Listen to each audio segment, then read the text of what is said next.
ప్రియమైన స్నేహితులారా, my Catholic faith TV తరపున మీకు శుభాకాంక్షలు. నేను మీ కావ్య. ఈ లోకయాత్ర ఎపిసోడ్లో ఈరోజు నేను మీతో మాట్లాడే అంశం మారు మనసు.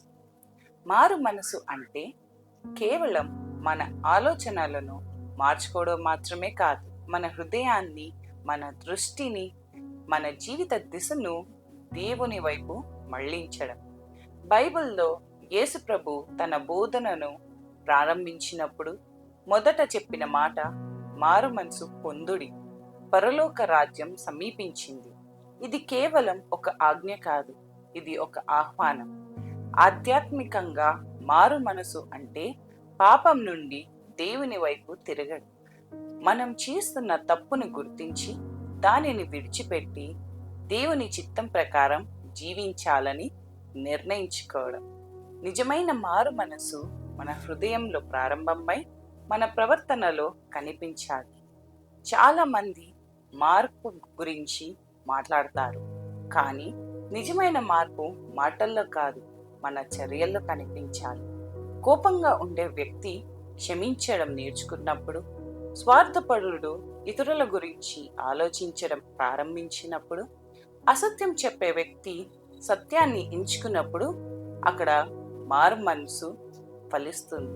ఒక గొప్ప సత్యం ఏమిటంటే దేవుడు మన గతాన్ని మార్చడు, కానీ మన భవిష్యత్తును మార్చగలడు.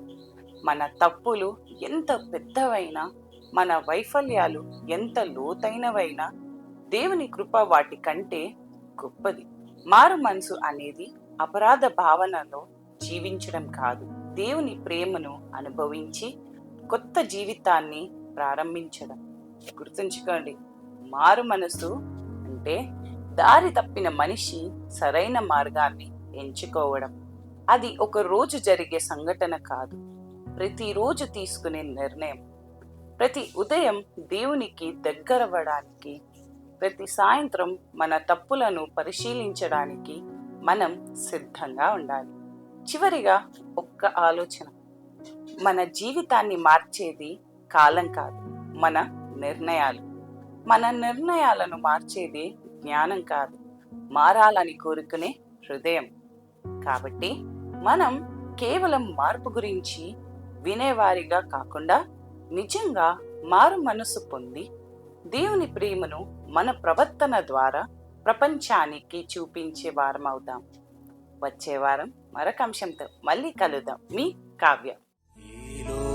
లోకయాత్రలోనే సాగుచుండా, ఈ లోకయాత్రలోనే సాగుచుండా, ఒకసారి నవ్వు, ఒకసారి ఏడ్పు, ఒకసారి నవ్వు, ఒకసారి ఏడ్పు, అయినాను క్రీస్తేసు నా తోడనుండు, అయినాను క్రీస్తేసు నా తోడనుండు.